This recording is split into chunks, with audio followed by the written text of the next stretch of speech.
Welcome back. Tactical Tuesday with Johnny Tiger. The date is July 12th, 2022. Today, we're going to do a quick crash course on the basics of not just one, not just two, but three different kinds of roundhouse kicks.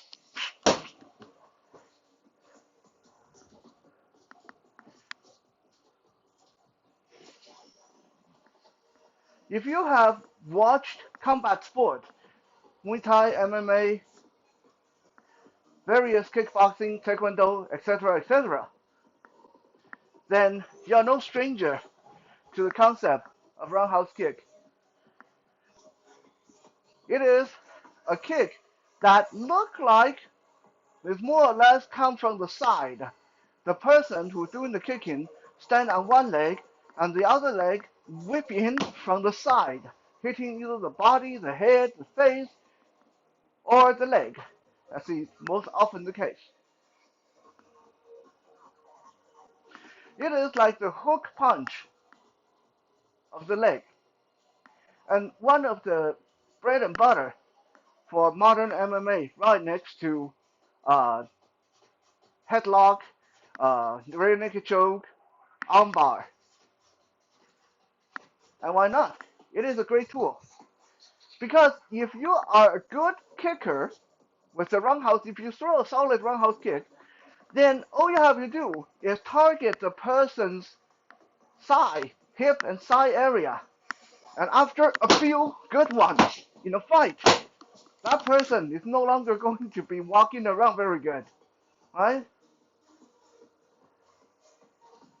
By the way, if you're wondering what's up with the belt, I usually don't wear my belt trailing this long because it is hot. It is really, really hot to be in uniform. So I decided to, rather than double tie the belt, I just single tie it, so it's a little bit looser. So while I'm doing the video, I'm not cooking in my uniform. Not to mention the belt trailing out like this. I always thought it's kind of cool. Have kind of a ninja vibe. My sensei usually hated it, but hey, I'm the one wearing this, not them.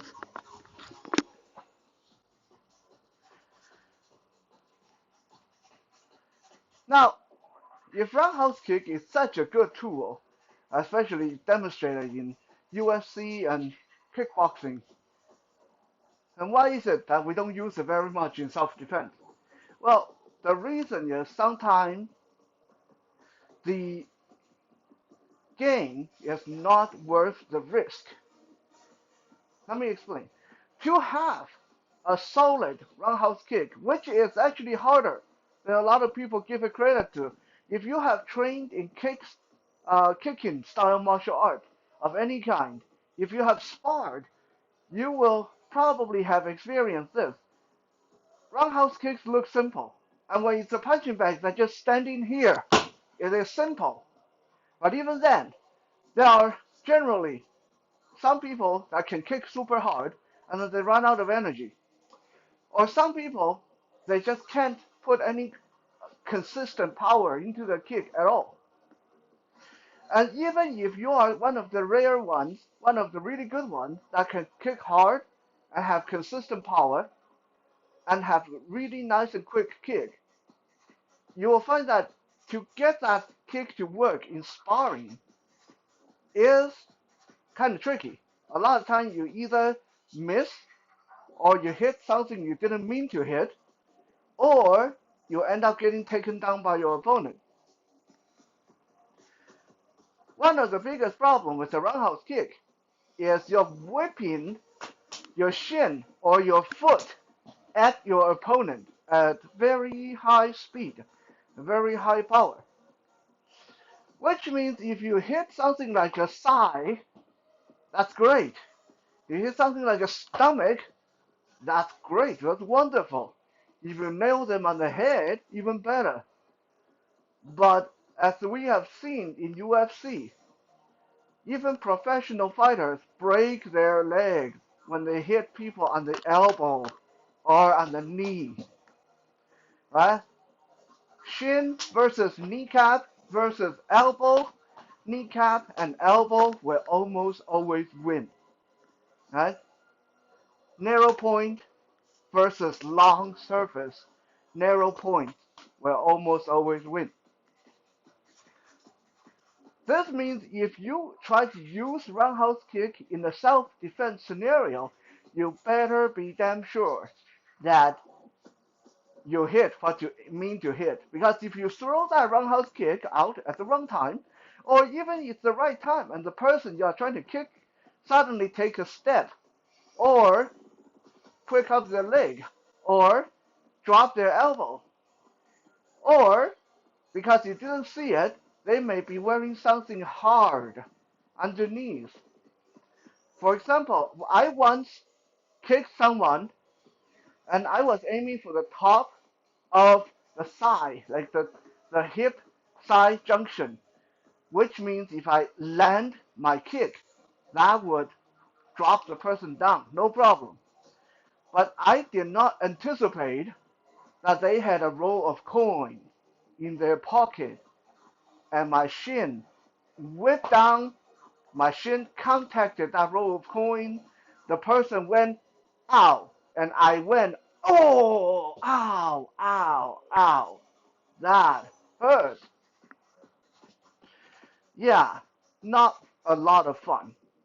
So in the cases of when you when you're not in the fighting ring, when you're not sparring, because when we are in fighting ring, we know each other. We're not carrying something hard in our pocket. We don't have jewelry and stuff like that to worry about, right? But when you're on the street, you don't know that. When you're on the street, you don't know what the person got underneath or in the pocket. So when you throw that roundhouse kick, you're taking a huge risk. You may end up disabling yourself and just piss the person off in the end. This is why a roundhouse kick is kind of rarely used in self-defense scenario. But with that said, it is still a very, very, very powerful tool that can be used to disable attackers very quickly if you know what you're doing. So today, we're going to look at the three different types of roundhouse kicks. There's way more than three, but I'm going to give you guys the basics today. The standard Muay Thai kickboxing roundhouse kick, the standard Taekwondo roundhouse arcing kick, and then I'm going to show you guys the Savate whip kick. The three are very similar but different in subtle ways. Just to cap off on what we talked about before with the application of force, what kind of force to use. Roundhouse kick obviously falls under the category of rotational force because you need that torque to throw a good roundhouse kick. To be good at throwing roundhouse kicks, you need to have three elements. One, you need to have good balance, which means when you miss, you're not going to stagger, right? When you hit something solid or something heavy, you're not going to fall down yourself. So when you throw a roundhouse kick, everything should be nice and controlled, even though you're throwing hard kicks.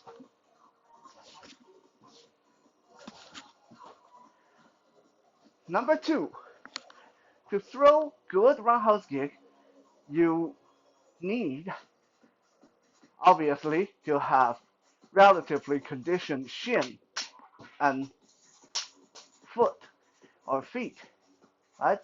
Because you are hitting something really hard with your shin or your feet or your ankle. While we generally say you should always use the shin, especially in Thai kickboxing, you can't always control that. Sometimes the person back away at the exact time and you end up hitting them with the back of your foot, right? So you need to condition the front of your leg for yourself to take less risk of injury.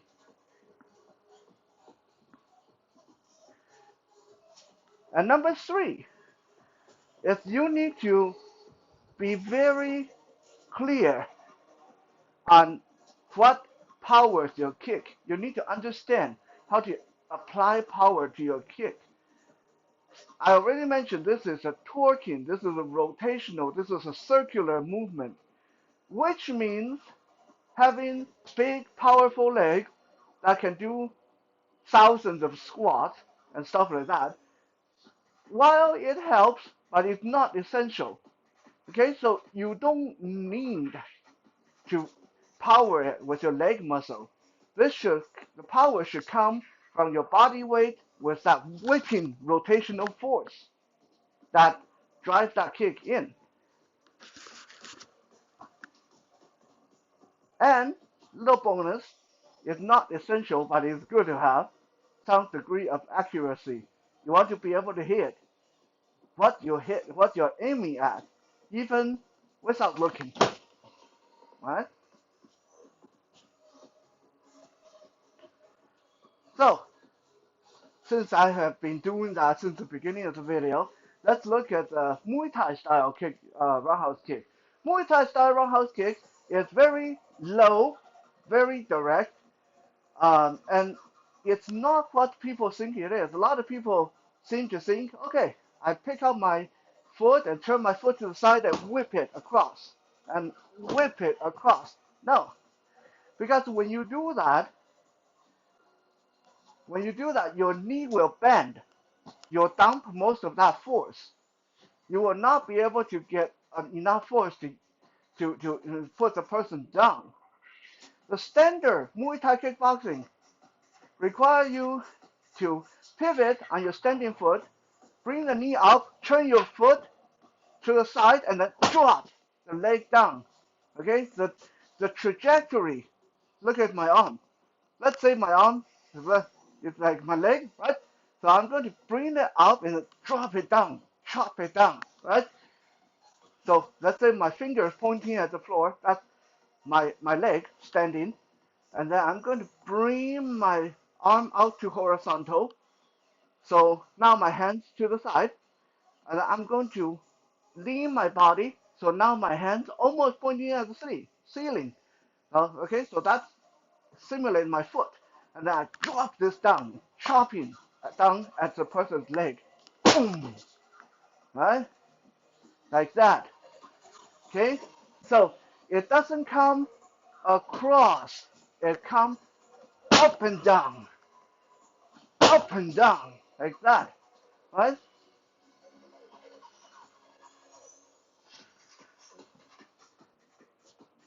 Now, when you throw the Muay Thai style kick, you almost always want to exclusively either aim for the stomach or top of the thigh, back of the thigh, right? Those are the target area. You can do a few different variations. The standard is you're standing facing your opponent, and then you your kick will arc in from the side, going for the side of the leg, right? Like that, right? Like that, right? Okay, that is your standard. Another version that you can do is to pair it with a little quick shuffle step to the side. So let's say I'm in front of my opponent and I want to throw that roundhouse kick, but I want to go more for the front of the body. Then I will do a quick shuffle to the side, boom, right down the front, right? Also, depending on your purpose, you don't always need that torque. This is something very insidious and deceiving about the Muay Thai kick, roundhouse kick. Is it doesn't always have to be a roundhouse kick, right? If I don't torque, all I do is pick up my knee and drop my leg down, drop my leg down. My body is not torquing, but just the weight of my leg is enough to power this kick. It's not going to be a knockout kick, but if you hit the person on the leg a few times, especially in quick succession, it's going to do wonders to mess up their stance. Okay? And then, of course, once you get better at it, you can throw that kick even when, well, let's say the person coming to you from the side. Let's say you're fighting somebody and their friend is coming from the side and you sprint into that. You can sprint to the side and throw that kick out. Or the friend, the enemy, may come from behind. So they're behind you. You spin right into it with that kick, right? Again, you need the balance. Balance is key in this.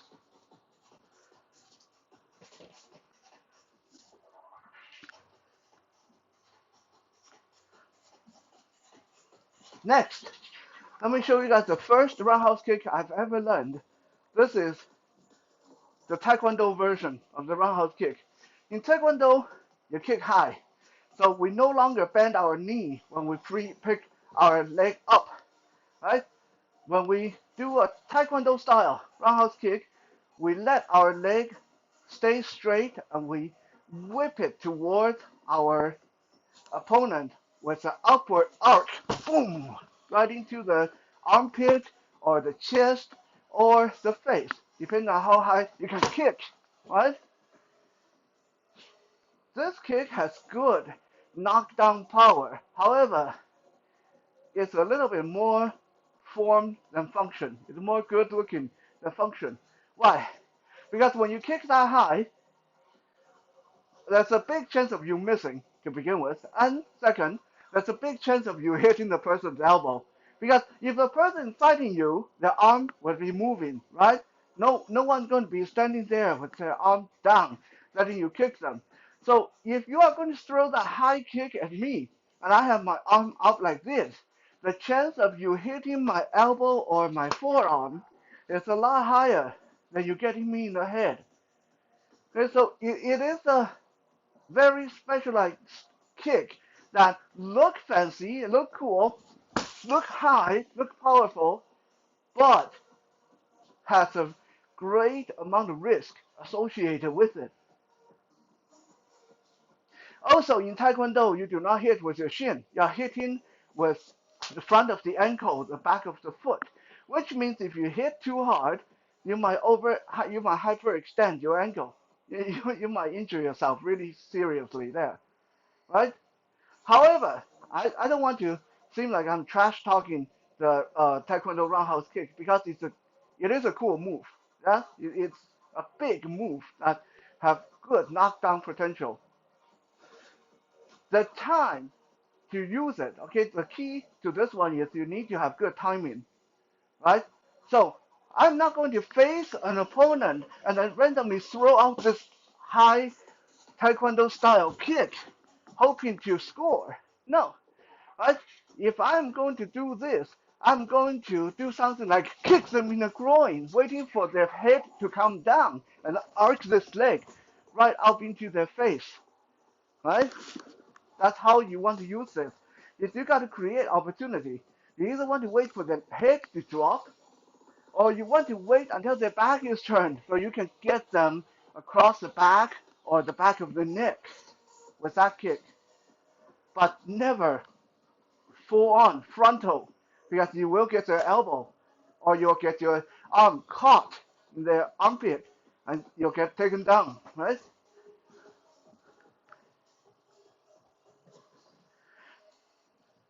Last but not least, the savate whip kick. Savate is a French style kickboxing. It's the only kickboxing technique in the world or style in the world that allow people to wear shoes. So if you are thinking about self-defense, like obviously 9 out of 10 times you're defending yourself on the street, you will have shoes on. Now, if you're wearing high heels or sandals, this may not really be relevant. But if you're wearing steel-toe boots, for example, savate is wonderful because savate focuses on hitting with the toe. Because don't forget, while in martial art, a lot of other martial art, we don't hit with the toe because we're barefoot. Okay? That you hit someone with the toe, the most you're going to do is scratch them with your toenail. Um, but in savate, you have shoes on, and those shoes are specially engineered. They're pointy. So in savate, you contact with the toe. So that's something that can be kind of useful in a self-defense scenario if you know how to do that. This is why we also want to look at the savate whip kick. In savate whip kick, in the initial stage, it's like the Thai kickboxing. You pivot on one leg, and your other leg come up, the knee come up. However, this time, rather than rotating and whipping the leg down, you are going to just shoot the leg straight up at the person's chest or face. So you pivot and shoot up like that and hit with the toe of your shoe. I don't have shoes on, so that kind of hurts a little bit. But anyway, um, that's what you want. That's the basic savate whip kick. It's a high arcing roundhouse kick that come out the center line, right? And you hit with the toe of your shoe, right? Like that. Like I said, just imagine if you wear steel-toe boots and you do that move, it would be devastating, right? So it is an interesting move. However, again, because it's a very high kick, so it takes a larger degree of precision and planning, and if you miss, most likely you will get taken down by your opponent. But in this case, you need to know what kind of shoes you're wearing. If you're wearing a pair of shoes that is thick and built in the front, this would be a great technique. Actually, a lot of savate style kicks would be great for that. Um, Otherwise, it basically combines the Taekwondo roundhouse kick, the arcing roundhouse kick, and then the Muay Thai standard roundhouse kick. Gets a little bit of the best of both worlds. It has the speed of the Muay Thai kick because you are not arcing in from the side, but it also has the high reaching, the longer reach of the Taekwondo kick because as you bring your knee up, you're whipping your feet, your foot right into the opponent's center line.